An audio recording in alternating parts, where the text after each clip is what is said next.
श्री शिवाय नमस्तु। गणेश जी की प्रियता है दुर्वा। क्या प्रियता है? दुर्वा। कितनी दुर्वा गणेश जी को समर्पित करी जाती है? मात्र 5। कितनी?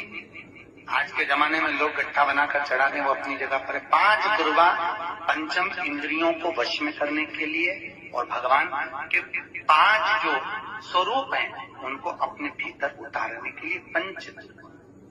और दुर्वा में भी 3 गांठ। जब दुर्वा समर्पित करी जाती है तो उसमें नीचे दुर्वा की डंडी पर गांठ रहती है। 3 छोटी छोटी गांठें होना चाहिए। कितनी गांठ? जो भगवान को समर्पित करी जाती है। जिसके घर में संपदा की कमी पड़ती हो, बीमारियां ज्यादा फैल रही हो, बहुत कष्ट हो महाराज, बहुत ज्यादा दुखी हो महाराज, कोई काम नहीं बन रहा, बहुत तकलीफ में हो, तो शमी पत्र, शमी की पत्ती, जहां गणेश जी का स्थान है वहां पर 5 शमी पत्र 5 समर्पित करें और शंकर जी के ऊपर 3 शमी पत्र समर्पित करें। बहुत ध्यान देना। 5 शमी पत्र जहां गणेश जी का स्थान है शिवलिंग में वहां समर्पित करें। 3 शमी पत्र शिवलिंग के ऊपर समर्पित करें। 1 शमी पत्र शंकर जी की चौखट पर लेफ्ट भाग में जाते समय आपका उल्टा हाथ, जब मंदिर से निकलो तो उल्टे हाथ पर लेफ्ट भाग में शंकर जी की चौखट पर समर्पित करें 1 शमी पत्र। और महाराज घी का दिया जहां लेफ्ट भाग में आपने शमी पत्र रखा है, मंदिर में ना दिया लगाकर बाहर की ओर जहां शमी पत्र रखा है उसके ठीक साइड में एक घी का दिया लगा दीजिए। केवल गणेश चतुर्थी से लेकर अनंत चतुर्दशी तक गणेश पुराण कहती है भगवान गणेश जी का, मोर ध्वज का, मयूर ध्वज गणेश का नाम लेकर जो ये दीप शमी पत्र चढ़ा देता है उसके घर से कभी रिद्धि सिद्धि नहीं जाती, वैभव प्रतिष्ठा नहीं जाती। कर देखो, गणेश जी महाराज और एक शंकर जी, ये 2 देवता ऐसे हैं जिन पे तुलसी नहीं चढ़ती। शंकर पर तुलसी चढ़ा दो तो व्यक्ति रोगीला होता चले जाता है, और गणेश जी को तुलसी चढ़ा दो तो व्यक्ति के घर का धन छिन्न हो जाता है। इसलिए गणेश जी के भोजन में तुलसी नहीं, क्योंकि वृंदा देवी ने भगवान शंकर के पुत्र विनायक को देखकर विवाह का प्रस्ताव रखा था, पर गणेश जी महाराज ने कह दिया और तुमने तुलसा भी डाली, तो दोष लगा कि नहीं लगा? अरे बोलो तो लगा? नहीं लगा। क्यों नहीं लगा? अगर थाली को अंदर से लेकर आए, पुष्टि मार्ग का नियम, जब ठाकुर जी के सामने 56 भोग, कुनवाड़ा, अन्नकूट लग जाता है, लगने के पहले उसको जब लेकर आते हैं रसोई घर से, भोजनशाला से, तो उसमें तुलसी डाल के नहीं लाते। अगर रसोई घर से भोजन में तुलसी डलकर अगर ठाकुर जी के सामने वो थाली रखी तो ये पक्का है वो थाली ठाकुर जी नहीं जीमेंगे, क्योंकि उसमें तुलसी रखी हुई आई है। हाँ, जब ठाकुर जी के सामने थाली रखा गई और तुमने थाली रखने के बाद में मंदिर के सामने बैठ के फिर तुलसी डाली तो ठाकुर जी उसको स्वीकार कर लेते हैं। क्यों? क्योंकि 33 करोड़ देवी देवता एक जगह पर विराजमान हैं। जब हम थाली रखते हैं प्रथम देव उस भाग को ग्रहण कर ले। जब तक तुलसी डालते हैं प्रथम देव अपनी दृष्टि हटा लेते हैं। समय होता है, एक टाइम होता है, एक पल होता है, एक घड़ी होती है कि गणेश जी महाराज हमारे घर में आ गए। गणेश जी की सबसे पहली जो आरती हो, उस आरती के समय पर अगर धूप बत्ती जलाई जाए या गोबरी को जलाकर उसमें गूगल छोड़ी जाए और गूगल छोड़ने के बाद गणेश जी का नाम ध्रुम वर्ण कह दिया जाए तो गणेश जी को तुम्हारे घर की पूजा स्वीकार करना पड़ती है। बस वो समय हम तो बस उतना जानते हैं कि शिव महापुराण में लिखा और मुद्गल पुराण में लिखा, गणेश पुराण में लिखा, गणेश जी का एक नाम होता है ध्रुम वर्ण। क्या नाम है? ध्रुम वर्ण गणेश जी का एक नाम होता है। जब हम धूप जलाकर और धूप लगाने के बाद में गणेश जी की सबसे पहली आरती करने के पहले अगर हम सबसे पहली आरती गणेश जी की कर रहे हो, अपने घर में स्थापना कर रहे हो, बिठा रहे हो, और तुम चाहते हो कि गणेश जी मेरे घर में आके मेरी पूजा को स्वीकार करें और जो मांगू मेरा गणेश मुझे दे 10 दिन के अंदर, तो पहला नाम लेकर पुकार लेना ध्रुम वर्ण विनायक, बैठो, बस काम हो गया। वो फिर ही होकर आता। सुंदर जोड़ी थी शंकर और पार्वती की, सही है कि गलत है? कभी नहीं झगड़ते। इसलिए पृथ्वी पर ना तो लक्ष्मी जी के व्रत हैं ना ब्रह्माणी के व्रत हैं। न इंद्राणी के व्रत है। अगर पूरी पृथ्वी पर सबसे ज्यादा व्रत किसके हैं? माता पार्वती। तीज का व्रत किसका? पार्वती का। चतुर्थी का व्रत किसका? पार्वती का। चौथ का व्रत किसका? पार्वती का। छठ का व्रत किसका? पार्वती का। जितने व्रत है सब माता पार्वती। गणेश जी मैया को प्रसन्न करने के लिए अष्ट रूप में धारण करते हैं। 8 रूप भगवान गणेश जी ने धारण। एक मयूरेश्वर गणेश, दूसरा सिद्धि विनायक, तीसरा बल्लालेश्वर, फिर वरद विनायक, फिर चिंतामणि, फिर गिरजात्मज, फिर भगवान गणेश विघ्नेश्वर अष्ट विनायक, फिर महागणपति। ऐसे गणेश जी के अष्ट नाम हुए। उस समय तिजोरी के अंदर जो गणेश की प्रतिमा रखी जाती है किस नाम से? तिजोरी में हम जो गणेश की प्रतिमा रखते हैं वो वरद विनायक के नाम से रखते हैं। कौन सा गणेश? वरद। वरद विनायक के नाम से तिजोरी में गणेश रखा। और वरद विनायक के नाम से गणेश जी तिजोरी में रखाते हैं। आपको कथा में कहा था, घर में सीधी सूंड का गणेश और व्यापार व्यवसाय ऑफिस में उल्टी सूंड का गणेश होना। वरद विनायक को तिजोरी में। जब मकान का गृह प्रवेश होता है तो गणेश जी की पूजन जो दरवाजे पर करी जाती है उसे सिद्धि विनायक गणेश कहते हैं। कौन सा गणेश? सिद्धि विनायक। जब हम घर में शुभ कार्य हो, बंदर बाल लगाएं, कोई दरवाजे पर शुभ लाभ लगाएं या स्वस्तिक बनाएं या माताएं दरवाजे पर रंगोली डाले तो उसी समय पर सिद्धि विनायक के नाम से रंगोली डालना चाहिए। तो घर में लक्ष्मी बढ़ती है, सिद्धता बढ़ती है। याद रखिए, कभी भी गणेश जी को, मिट्टी के गणेश जी लाते हो भादो महीने में, तो विसर्जन करो तो विसर्जन के समय पर 2 बिंदी, एक कंकु की एक हल्दी की, दीवार पर जरूर लगा देना चाहिए। क्यों? क्योंकि गणेश जी हमारे यहाँ आते हैं तो रिद्धि सिद्धि के साथ आते हैं। पर जब गणेश जी जाते हैं, अगर हम बिंदी नहीं लगाते हैं तो गणेश जी अपनी रिद्धि सिद्धि को साथ में लेकर चले जाते हैं। पति के साथ पत्नी वापिस चली जाती है। जब हम बिंदी लगाते हैं तो उसका मतलब होता है कि हमारे घर की बहू हमारे घर में रहे, बेटा भले भ्रमण के लिए जाए। तो गणेश जी जाते हैं, रिद्धि सिद्धि घर में रह जाती है। इसलिए रिद्धि सिद्धि को घर में रखने के लिए 2 बिंदी लगाना चाहिए, एक कुंकू की, एक हल्दी। रिद्धि सिद्धि। गणेश जी की प्रियता है दुर्वा। क्या प्रियता है? दुर्वा। कितनी दुर्वा गणेश जी को समर्पित करी जाती है? मात्र 5। कितनी? आज के जमाने में लोग गट्ठा बनाकर चढ़ा दें, वो अपनी जगह पर 5 दुर्वा पंचम इंद्रियों को वश में करने के लिए और भगवान के 5 जो स्वरूप हैं उनको अपने भीतर उतारने के लिए 5 दुर्वा। और दुर्वा में भी 3 गांठ। जब दुर्वा समर्पित करी जाती है तो उसमें नीचे दुर्वा की डंडी पर गांठ रहती है, 3 छोटी छोटी गांठें होना चाहिए। चतुर्थी का जो व्रत करने वाली होती हैं, जो चतुर्थी का पूजन करने वाली होती हैं, उनके भीतर का एक भाव होता है कि जैसे ही शाम का समय आए चंद्रदेव का पूजन करें। चंद्र जब प्रकट हो जाए, कलश भर लिया, उसके नीचे आखा दाना रख दिया, चावल गेहूं जो भी आप रखते हो पूजन के लिए, ऊपर पात्र आदि रख दिया, जलाशय, फिर अपन ने घी का दिया लगाकर पूजन भी कर ली। तो जो चतुर्थी का पूजन करने वाली होती है, जो चतुर्थी का नियम व्रत धारण करने वाली होती हैं, बड़ी बड़ी चतुर्थियां करती हैं या उसका नियम धारण करती हैं, तो चतुर्थी का जो पूजन करती है वो किस चीज के लिए? केवल संतान, पुत्र, परिवार, हमारा कुटुंब, हम जिस कुल में हैं, हमारा कुल वैभव की ओर बढ़े, संपदा की ओर बढ़े और उसकी आयु बढ़े,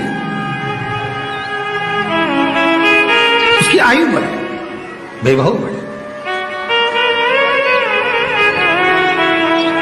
बहुत ध्यान दीजिएगा महाराज। चतुर्थी की पूजन में जो आप आखा दाना रखते हो, गेहूं वगैरह कुछ भी जो रखते हो, उसकी बड़ी महत्वता होती है महाराज। यहां तक कहा गया है, चतुर्थी की कथा तो आप लोग पढ़ते होंगे, जो लोग पढ़ते हैं उनको मालूम होगा। चतुर्थी की कथा में लिखा है, चौथ माता के व्रत में वर्णन किया गया है कि वो आखा दाना जो रखा जाता है, मान लो कोई जरूरी काम होता है तभी आखा दाना को रखा जाता है, संभाल के रखते हैं कि हम इस काम के लिए जा रहे हैं और हमारा ये कार्य सफल होना चाहिए।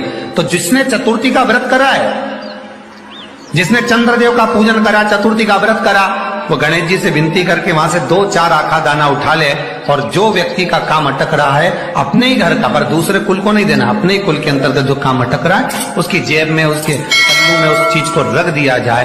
तो चतुर्थी जो अगली आती है, जैसे आप महीने की करते हो तो महीने की, और आप जैसे करते हो कि 4 अलग बड़ी बड़ी चतुर्थी करते हो तो उसके अनुसार आपका कार्य सिद्ध होता ही है। उस आखे दाने का इतना महत्व होता है क्योंकि चतुर्थी का व्रत करने वाली माता जब व्रत करती है तो स्वयं चतुर्थी की कथा में लिखा हुआ है कि पार्वती जी गणेश जी से चतुर्थी की कथा बचवाती। चतुर्थी की कथा बाची किसने थी? स्वयं गणेश जी महाराज ने। और सुनी किसने थी? माता पार्वती। बाचने वाले गणेश जी थे, सुनने वाली माता पार्वती। तो चतुर्थी की कथा जब होती है तो उसको स्वयं गणेश जी बाच रहे हैं।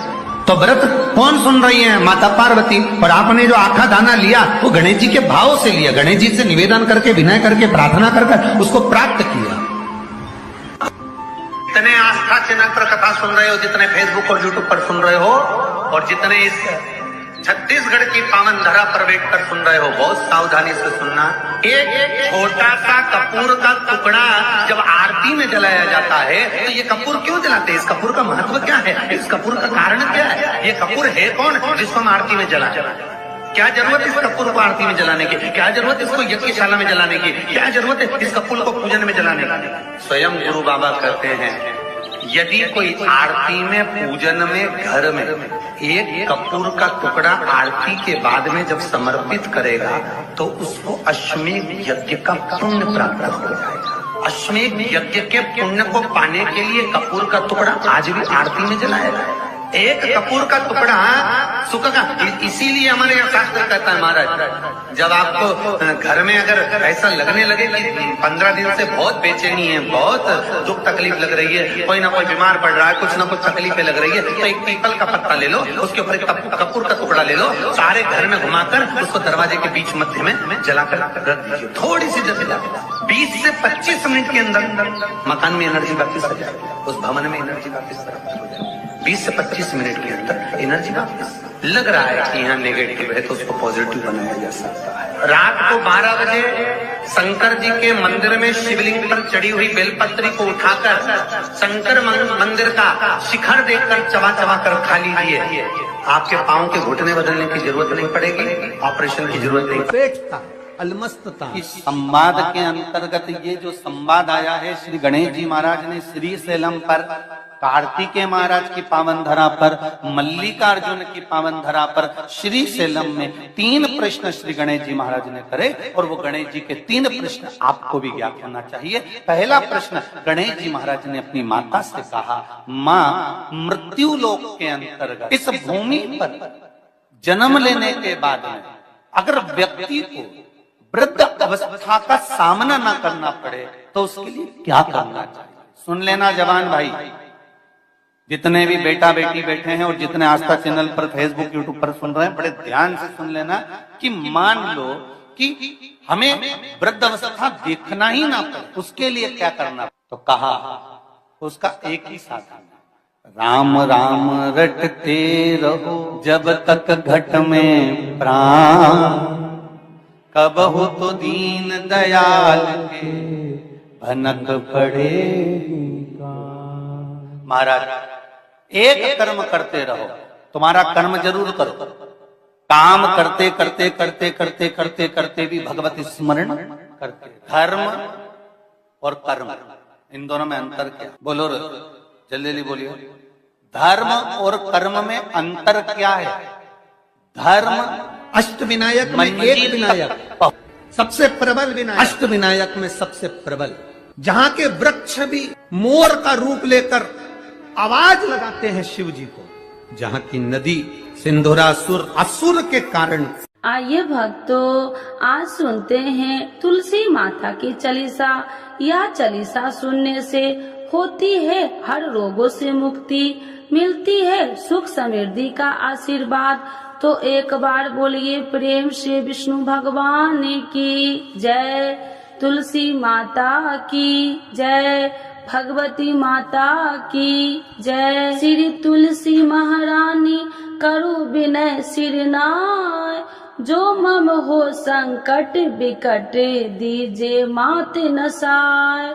नमो नमो तुलसी महारानी महिमा अमित न जाए बखानी। दियो विष्णु तुमको सम्माना जग में छायो सुयस महाना। विष्णु प्रिय जय जयंती भवानी तिहु लोक की हो सुख खानी। भगवत पूजा करे जो कोई बिना तुम्हारे सफल न हो। जिन घर तब नहीं होए निवासा उस पर करे विष्णु नहीं वासा।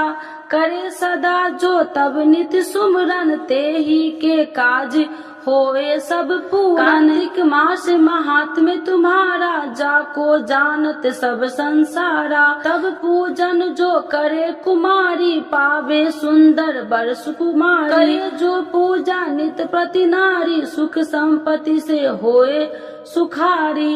वृद्धा नारी करे जो पूजन मिले भक्ति होवे पुलकित मन। श्रद्धा से पूजे जो कोई भव निधि से तर जावे सोई। कथा भागवत यज्ञ करावे तुम बिन नहीं सफलता पावे। छायो तब प्रताप जग भारी ध्यावत तुम्हि सकल चितधारी। तुम्हि मात यत्र तंत्र में सकल काज सीधे होवे क्षण में। औषधि रूप आप हो माता सब जग में तब यश विख्याता। देव ऋषि मुनि और तपधारी करत सदा तब जय जयकारी। वेद पुराणन तब यश ज्ञाया महिमा अगम पार नहीं पाया। नमो नमो जय सुख कारिणी नमो नमो जय दुख निवारिणी। नमो नमो सुख संपत्ति देनी नमो नमो अख काटन छेनी। नमो नमो भक्तन दुख हरनी नमो नमो दुष्टन मद छेनी। नमो नमो भव पार उतारिणी नमो नमो परलोक सुधारिणी। नमो नमो निज भक्तन उबारिणी नमो नमो जन काज सवारिणी। नमो नमो जय कुमति नशावनी नमो नमो सब सुख उपजावनी। जयति जयति जय तुलसी माई ध्याऊ तुमको शीश नवाई। निर्जन जानी मोहि अपनाओ बिगड़े काज आप बनाओ। करूँ विनय मैं मात तुम्हारी पूरन आशा करूँ हमारी। शरण चरण कर जोरी मनाओ निस दिन तेरे ही गुण गाऊं। करहु मात यश अब मो पर दाया निर्मल होए सकल मम काया। मांगू मात या वर दीजे सकल मनोरथ पूरन कीजे। जानू नहीं कुछ नेम उचारा क्षमहु मात अपराध हमारा। 12 मास करे जो पूजा ताशम जग में और न दूजा। प्रथम ही गंगा जल मंगवावे फिर सुंदर स्नान करावे। चंदन अक्षत पुष्प चढ़ावे धूप दीप नैवेद्य लगावे। करे आचमन गंगा जल से ध्यान करे हृदय निर्मल से। पाठ करे फिर 40 की स्तुति करे माते तुलसी की। यह विधि पूजा करे हमेशा ताके तन नहीं रहे कलेशा। करे मास कार्तिक का साधन शोभे नित्य पवित्र सिद्ध होई जाई। है यह कथा महासुखदाई पढ़े सुने सो भव तर जाई। यह श्री तुलसी चालीसा पाठ करे जो कोई। गोविंद सो फल पावही जो मन इच्छा होई। तो एक बार बोलिए प्रेम से विष्णु भगवान की जय। तुलसी माता की जय। भगवती माता की जय। सर्व देवी देवताओं की जय।